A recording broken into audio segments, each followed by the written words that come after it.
আজকে বিশাল একটা ভূমিকম্প অনুভূত হলো। কোরআনের আলোকে জানতে চাই যে কী ধরনের অপরাধে লিপ্ত হলে এই ধরনের আযাব দেন আল্লাহ রাব্বুল আলামিন।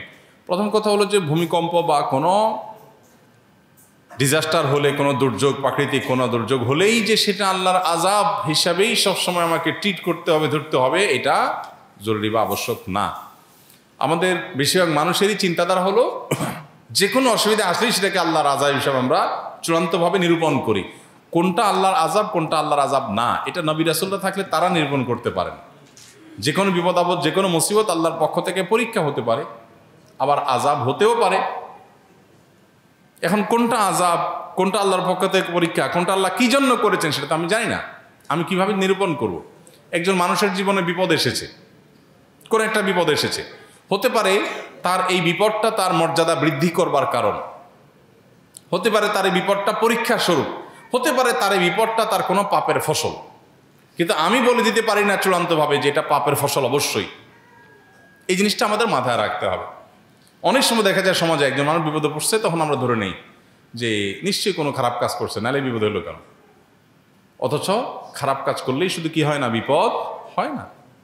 এজন্য এটা একটা মৌলিক বিষয় আমাদের মাথায় রাখতে হবে। দ্বিতীয় কথা হলো, ভূমিকম্প পৃথিবীর সেই প্রাচীন কাল থেকে, শুরু থেকেই নানা সময় হয়েছে। কোরআনে কারিমে একটা সূরা আছে, সূরা জিলজাল, নাম হলো ভূমিকম্প। সূরার নামই হলো ভূমিকম্প। সৃষ্টি জগৎ যে ধ্বংস হয়ে যাবে মহাপ্রলয়ের মাধ্যমে, যেটাকে কোরআনে বিভিন্ন জায়গায় আস-সাআহ বলা হয়েছে, সেই মহাপ্রলয় বা বিশেষ মুহূর্ত, যেটা সৃষ্টি জগতের ধ্বংসের মুহূর্ত, সেই মুহূর্ত শুরু হবে যে সমস্ত বিষয় দিয়ে, এর মধ্যে একটা হলো ভূমিকম্প। কিয়ামতের বড় যে 10টি আলামত আছে, এর মধ্যে একটা আইটেম হলো ভূমিধস। একটা পূর্বে একটা পশ্চিমে মহা বড় ধরনের ভূমিধস হবে। আবু হুরায়রা তখন একটা রেওয়ায়ত আছে, যে রেওয়ায়ত থেকে বোঝা যায় কিয়ামতের আগে এমন ভূমিকম্প হবে যে পৃথিবীতে মানুষের থাকার মাথা গোঁজাবার আবার কোনো জায়গা, কোনো ঘর খুঁজে পাবে না মানুষ, সব পড়ে শেষ হবে, অর্থাৎ সিস্টেম ভেঙে পড়বে। তো ভূমিকম্পের বিভিন্ন রূপ আছে, তবে কিয়ামতের কাছাকাছি সময়ে হাদিসে আসছে ওয়াতাকসুরুজ জিলজাল, ভূমিকম্পের পরিমাণ কিয়ামতের কাছাকাছি আসলে পরিমাণে বাড়বে, মাত্রা বাড়বে। এর বৈজ্ঞানিক বিভিন্ন ব্যাখ্যা আছে, কেন হয়, কী জন্য হয়। এই ব্যাখ্যারও গোড়ার ব্যাখ্যা বা এই ব্যাখ্যারও পেছনের কথা হলো যে আল্লাহ রাব্বুল আলামিনের ফায়সালা এটি হবে। যেমন এই যে অনেক বেশি ভূমিকম্পের পরিমাণ বেড়ে যাবে, এটা রাসূল সাল্লাল্লাহু আলাইহি ওয়াসাল্লাম বলেছেন ১৫০০ বছর আগে। তখন তো পৃথিবীতে এত ভূমিকম্প ছিল না। এখন আস্তে আস্তে দিন দিন যে বাড়ছে, ওনার কথা তো খাটছে। এখন হয়তো অনেক বৈজ্ঞানিক গবেষণা, বৈজ্ঞানিক অনেক সূত্র আমরা আবিষ্কার করতেছি। হ্যাঁ, প্লেটের পরিবর্তনের কারণে, এটা সেটার কারণে আমরা বলতে পারছি যে ভূমিকম্প হচ্ছে। কিন্তু নবী সাল্লাল্লাহু আলাইহি ওয়াসাল্লাম যখন বলেছেন, তার কাছ থেকে কোনো বৈজ্ঞানিক গবেষণার কোনো ফলাফল ছিল না, কিন্তু সেটা খাটছে অক্ষরে অক্ষরে। তাহলে বোঝা গেল যে বৈজ্ঞানিক ব্যাখ্যা, গবেষণা থাকতে পারে, সেগুলো সত্য হোক, কোনো অসুবিধা নেই, সত্য হতে পারে, সত্য। এরপরও এর চেয়ে মহাসত্য হলো এটা আল্লাহর ফয়সালা, এটা আল্লাহর ফয়সালা, এবং সেজন্য হচ্ছে। বৈজ্ঞানিক যোগ বিয়োগ ব্যর্থ হয়ে যেতে পারে, ভুল প্রমাণ হয়ে যেতে পারে, আল্লাহর ফয়সালা ভুল হওয়ার কোনো সুযোগ নাই। এই জন্যই তো দেখা যায় এই যে কোভিড-19-এর সময় আমরা দেখেছি অনেকে পরিপূর্ণ নিরাপদ জায়গায় ছিলেন, আবার কোভিডে আক্রান্ত হয়ে গেছে। আরেকজন সারাক্ষণ কোভিডের রোগীর কাছে ছিলেন, তার কিছুই হয় নাই। তাহলে বৈজ্ঞানিক যুক্তিতে একজন লোক সেফ ছিল, সে তো ভালো থাকার কথা, কিন্তু ভালো থাকে না, তাই না?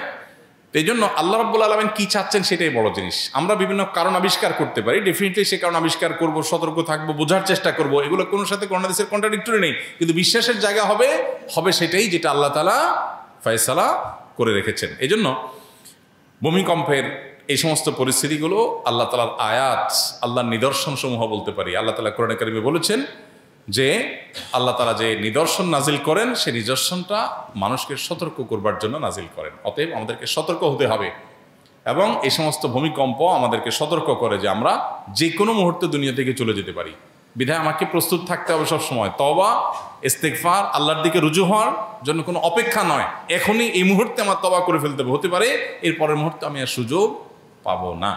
দুনিয়াটা যে খুবই ক্ষণস্থায়ী, এটাকে আমরা যতটা পার্মানেন্ট মনে করি, যেভাবে এটার জন্য আমাদের প্রিপারেশন থাকে, তাতে মনে হচ্ছে অনন্তকাল থাকবো, সেটা যে ভুল। এটা আল্লাহ তাআলা এই সমস্ত ঘটনার মধ্য দিয়ে আমাদেরকে বারবার করে বার্তা দেন, স্মরণ করান। নবী রাসূলরা এসে যে কাজটি করাতেন, স্মরণ করাতেন সেটি। অতএব আল্লাহ তাআলা আমাদেরকে এগুলো থেকে শিক্ষা গ্রহণ করবার তৌফিক দান করুন। গুনাহ করলে অন্তরে দাগ পড়ে, কথাটি কতটুকু সত্য? যদি সত্যি পড়ে থাকে তাহলে কেন পড়ে এবং এই দাগ কাটানোর উপায় কি? উত্তর হলো, গুনাহ করার ফলে অন্তরে দাগ পড়ে এই মর্মে সম্পূর্ণ পরিষ্কার একটি বিশুদ্ধ হাদিস আছে। নবী সাল্লাল্লাহু আলাইহি ওয়াসাল্লাম বলেছেন, বান্দা যখন কোনো গুনাহ করে তার অন্তরে নুকতাতুন সাউদা বা কালো একটি দাগ পড়ে। গুনাহ যদি বড় হয় দাগ হয়তো বড় হয়, গুনাহ ছোট হলে দাগটা ছোট হয়।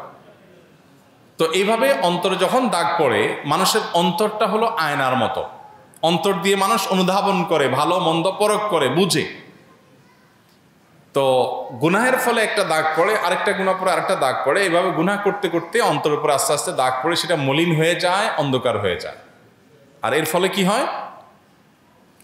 এই অন্তরে আর ভালো কিছু নিরূপণ করার শক্তি থাকে না। এই জন্য দেখবেন যারা পাপাচার করতে করতে করতে সব রকমের পাপ করে, নামাজ পড়ে না, গুনাহ করে, গান বাদ্য মাদক হারাম সব কিছুতে ডুবে থাকে, এই মানুষগুলো দেখবেন খুব সহজে সঠিক পথে ব্যাক করে না এবং তারা ভালো মন্দ বুঝতে পারে না। কারণ ওই যে একটা স্বচ্ছ আয়না, আমরা যখন চেহারা দেখি, চেহারার ভালো মন্দ দিকগুলো আয়নায় দেখা যায়, তখন আমরা ঠিক করি, ওইটা সংশোধন করি। কিন্তু যদি আয়নাটাই সব দাগে ভরা থাকে তাহলে ওই আয়নাতে আমার সমস্যা ধরা পড়বে না। ঠিক একইভাবে গুনাহ করতে করতে মানুষের অন্তর যখন কালো হয়ে যায়, তখন সে অন্তর দিয়ে ভালো আর মন্দ পথ সে বের করতে পারে না। ওইটা ওই ময়লা আয়নার মতো, ভালো মন্দ বোঝা যায় না, ওইটা দিয়া তার অন্তর দিয়ে ভালো মন্দ বোঝা যায় না এবং তার অন্তরে মোহর পড়ে যাওয়ার মতো অবস্থা তৈরি হয়। এখন প্রশ্ন হলো, এই অন্তরের কালো দাগ দূর করবার উপায় কি? উত্তর হলো, এই অন্তরের কালো দাগ দূর করবার উপায় হলো তওবা। এর উপায় কি? তওবা। বান্দা যখন কোনো গুনাহ করে, দাগ পড়ে, এই দাগ মোছার উপায়টা কি? ডিলেট করার উপায়টা কি? এটা ডিলেট করার জন্য রিমুভার হলো তওবা। বান্দা যখন খাঁটি অন্তরে লজ্জিত অনুতপ্ত হয়ে নিজেকে ভৎসনা করে আর এই গুনাহ এই পাপ সে আর করবে না এই মর্মে সংকল্প করে, তখন তার অন্তরের দাগটা আল্লাহ মুছে দেন। আত্তাইবু মিনাজ যামবি কামাল্লা যামবালা।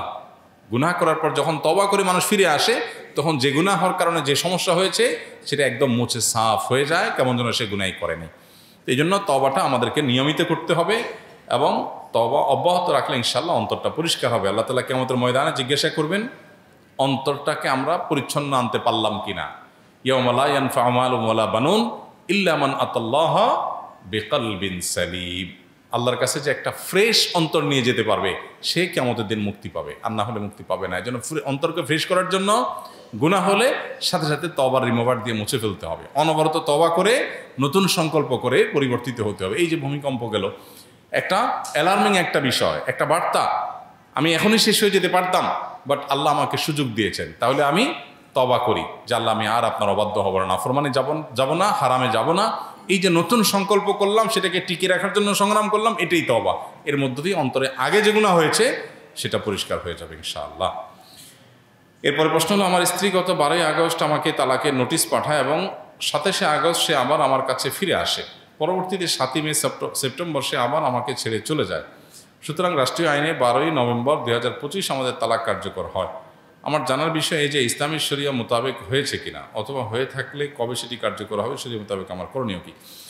তালাকের বিষয়ে আমরা সবসময় বলি যে তালাকের বিষয়ে কোনো ভালো আলেমের কাছে, কোনো মুফতির কাছে অথবা কোনো ফতোয়া বিভাগে গিয়ে বিস্তারিত কাগজপত্র দাখিল করে জানার চেষ্টা করবেন। যেমন আপনার স্ত্রী কি লিখেছে, সেখানে কি লেখা ছিল সেটা জানতে হবে, তারপর উত্তর দেওয়া যাবে। এই জন্য সেটা নিয়ে যেতে হবে, সেটা লেখা তার রাইট আছে কিনা সেটা দেখার জন্য আবার কাবিননামা আনতে হবে। এই জন্য কাগজপত্র নিয়ে ডিটেল জেনে তারপর তালাকের মাসালা উত্তর দেন। তালাকের বিষয়টা তো ছেলে খেলা না যে মনে চাইলো যা মুখ দিয়ে আসলো বলে দিলাম আর এটা সমাধান এরকম 1-2 শব্দে যখন তখন আমি নিয়ে নিলাম। বিষয়গুলো এত ইজি না।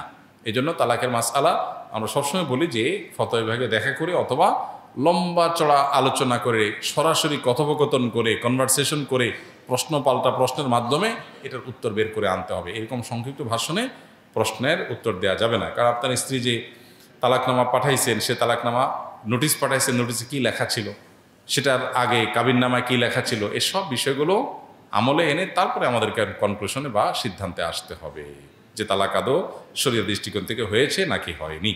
আল্লাহ আমাদেরকে বোঝার তৌফিক দান করুন। জাযাকুমুল্লাহ খাইর। সুবহানাল্লাহ ওয়া বিহামদিহি।